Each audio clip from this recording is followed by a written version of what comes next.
Vice President Cheney,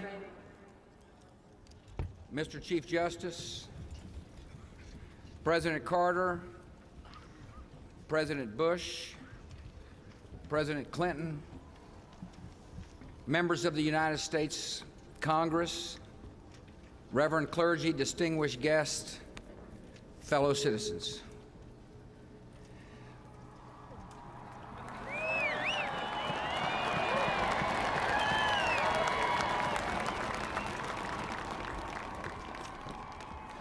On this day, prescribed by law and marked by ceremony, we celebrate the durable wisdom of our Constitution and recall the deep commitments that unite our country.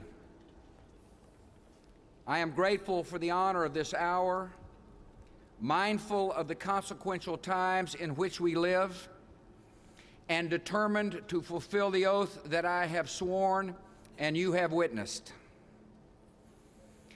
At this second gathering, our duties are defined not by the words I use, but by the history we have seen together. For a half a century, America defended our own freedom by standing watch on distant borders. After the shipwreck of communism came years of relative quiet, years of repose, years of sabbatical. And then there came a day of fire. We have seen our vulnerability, and we have seen its deepest source. For as long as whole regions of the world simmer in resentment and tyranny, prone to ideologies that feed hatred and excuse murder, violence will gather and multiply in destructive power and cross the most offended borders and raise a mortal threat. There is only one force of history that can break the reign of hatred and resentment and expose the pretensions of tyrants and reward the hopes of the decent and tolerant, and that is the force of human freedom.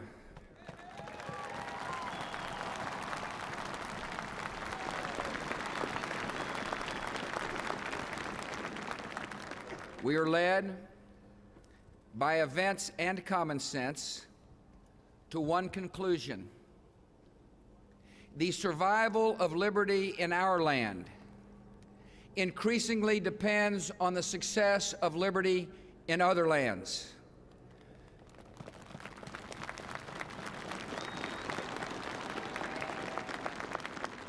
The best hope for peace in our world is the expansion of freedom in all the world.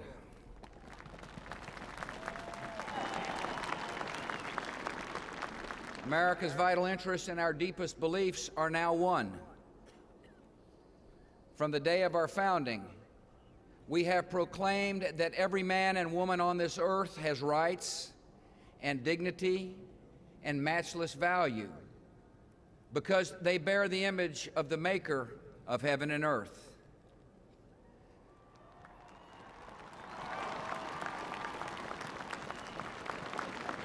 Across the generations, we have proclaimed the imperative of self-government because no one is fit to be a master and no one deserves to be a slave.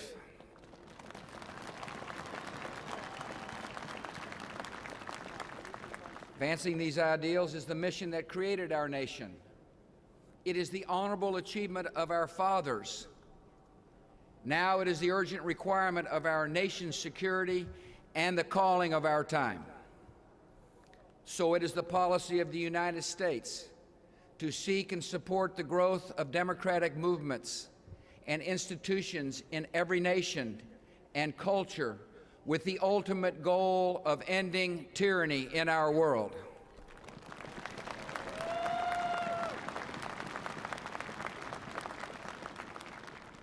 This is not primarily the task of arms, though we will defend ourselves and our friends by force of arms when necessary.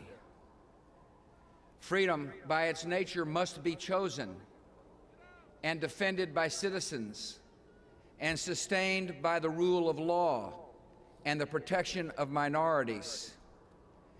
And when the soul of a nation finally speaks, the institutions that arise may reflect customs and traditions very different from our own. America will not impose our own style of government on the unwilling. Our goal instead is to help others find their own voice, attain their own freedom, and make their own way. The great objective of ending tyranny is the concentrated work of generations. The difficulty of the task is no excuse for avoiding it. America's influence is not unlimited, but fortunately for the oppressed, America's influence is considerable, and we will use it confidently in freedom's cause.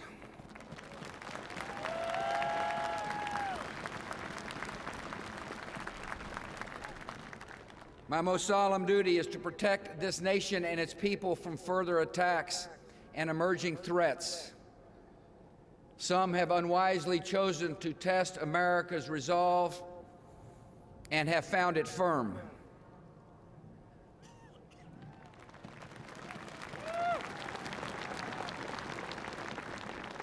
We will persistently clarify the choice before every ruler in every nation. The moral choice between oppression, which is always wrong, and freedom, which is eternally right.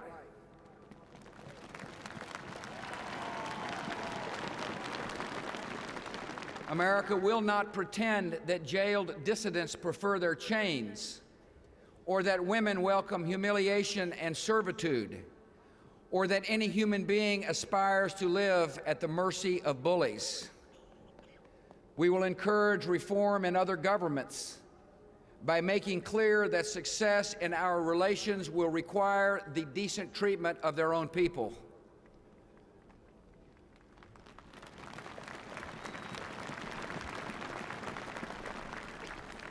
America's belief in human dignity will guide our policies.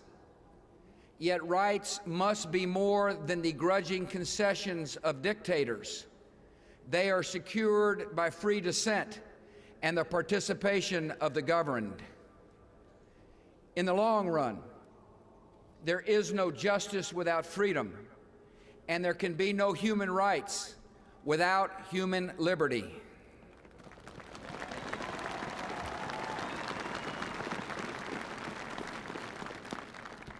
Some I know have questioned the global appeal of liberty. Though this time in history, 4 decades defined by the swiftest advance of freedom ever seen, is an odd time for doubt. Americans of all people should never be surprised by the power of our ideals. Eventually, the call of freedom comes to every mind and every soul. We do not accept the existence of permanent tyranny, because we do not accept the possibility of permanent slavery.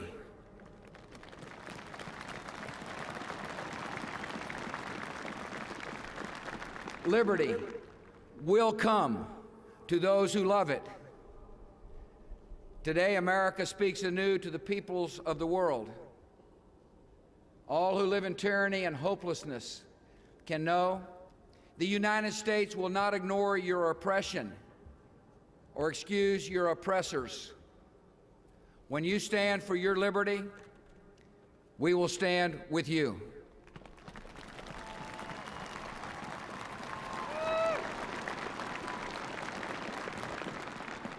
Democratic reformers facing repression, prison, or exile can know America sees you for who you are, the future leaders of your free country.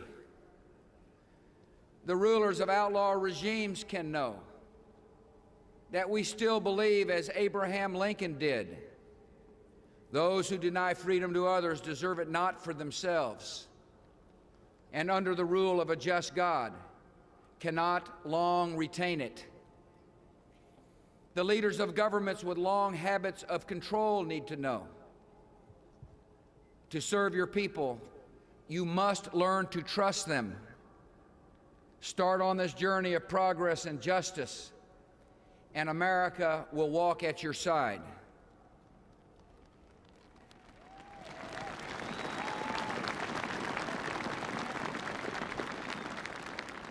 And all the allies of the United States can know. We honor your friendship, we rely on your counsel, and we depend on your help. Division among free nations is a primary goal of freedom's enemies. The concerted effort of free nations to promote democracy is a prelude to our enemies' defeat. Today, I also speak anew to my fellow citizens. From all of you, I have asked patience in the hard task of securing America, which you have granted in good measure. Our country has accepted obligations that are difficult to fulfill and would be dishonorable to abandon. Yet because we have acted in the great liberating tradition of this nation, tens of millions have achieved their freedom.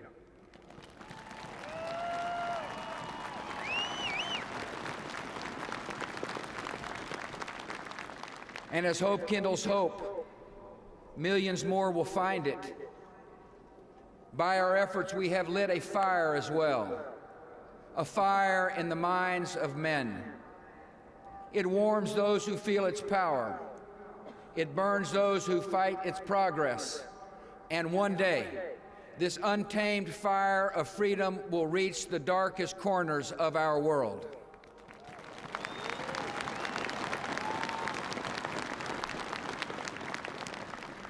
Few Americans have accepted the hardest duties in this cause. In the quiet work of intelligence and diplomacy, the idealistic work of helping raise up free governments, the dangerous and necessary work of fighting our enemies. Some have shown their devotion to our country in deaths that honored their whole lives, and we will always honor their names and their sacrifice.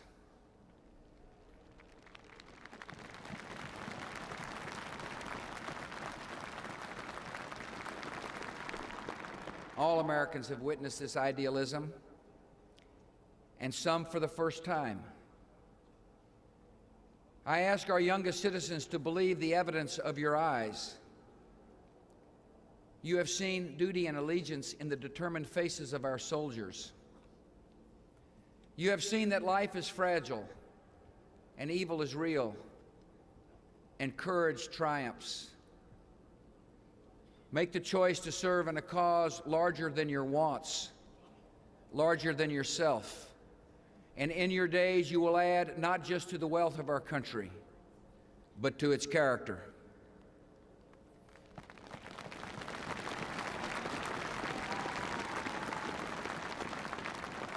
America has need of idealism and courage because we have essential work at home, the unfinished work of American freedom. In a world moving toward liberty, we are determined to show the meaning and promise of liberty. In America's ideal of freedom, citizens find the dignity and security of economic independence instead of laboring on the edge of subsistence. This is the broader definition of liberty that motivated the Homestead Act, the Social Security Act, and the GI Bill of Rights. And now we will extend this vision by reforming great institutions to serve the needs of our time, to give every American a stake in the promise and future of our country. We will bring the highest standards to our schools and build an ownership society.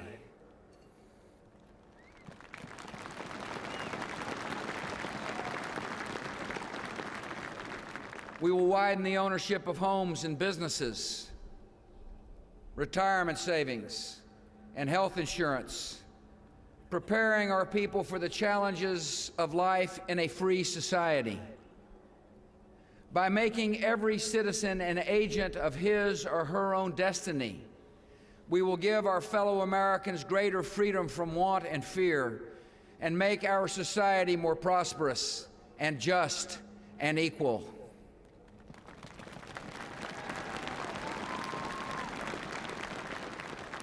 In America's ideal of freedom, the public interest depends on private character, on integrity, and tolerance toward others, and the rule of conscience in our own lives. Self-government relies, in the end, on the governing of the self.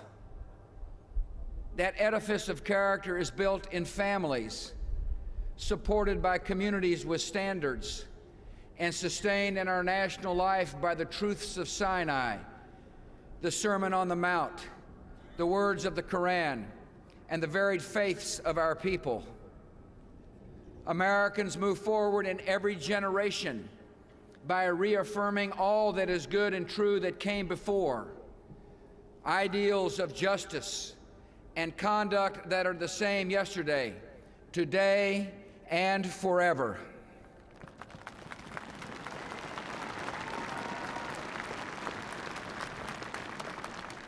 In America's ideal of freedom, the exercise of rights is ennobled by service and mercy and a heart for the weak. Liberty for all does not mean independence from one another. Our nation relies on men and women who look after a neighbor and surround the lost with love. Americans at our best value the life we see in one another and must always remember that even the unwanted have worth.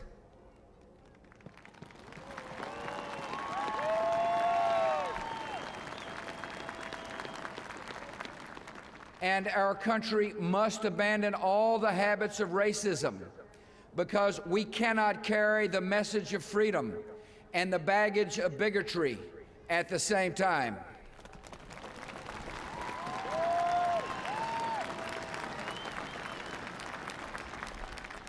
From the perspective of a single day, including this day of dedication, the issues and questions before our country are many. From the viewpoint of centuries, the questions that come to us are narrowed and few. Did our generation advance the cause of freedom? And did our character bring credit to that cause?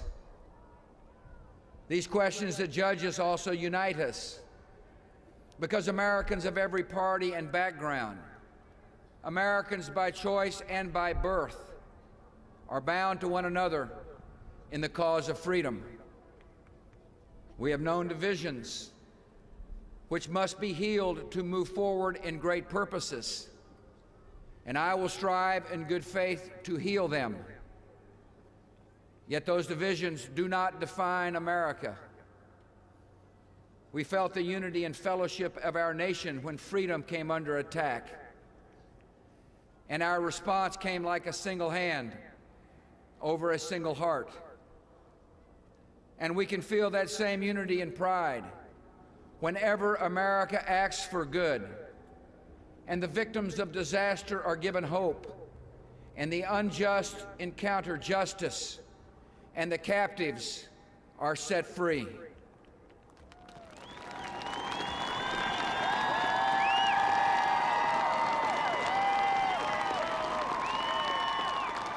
We go forward with complete confidence in the eventual triumph of freedom, not because history runs on the wheels of inevitability.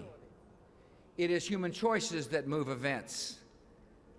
Not because we consider ourselves a chosen nation. God moves and chooses as He wills. We have confidence because freedom is the permanent hope of mankind, the hunger in dark places, the longing of the soul. When our founders declared a new order of the ages, when soldiers died in wave upon wave for a union based on liberty, when citizens marched in peaceful outrage under the banner Freedom Now, they were acting on an ancient hope that is meant to be fulfilled.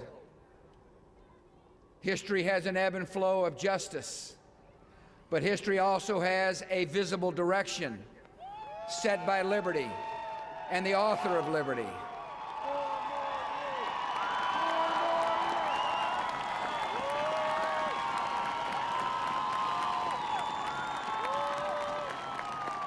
When the Declaration of Independence was first read in public and the Liberty Bell was sounded in celebration, a witness said it rang as if it meant something.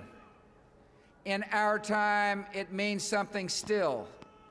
America in this young century proclaims liberty throughout all the world and to all the inhabitants thereof. Renewed in our strength, tested but not weary, we are ready for the greatest achievements in the history of freedom.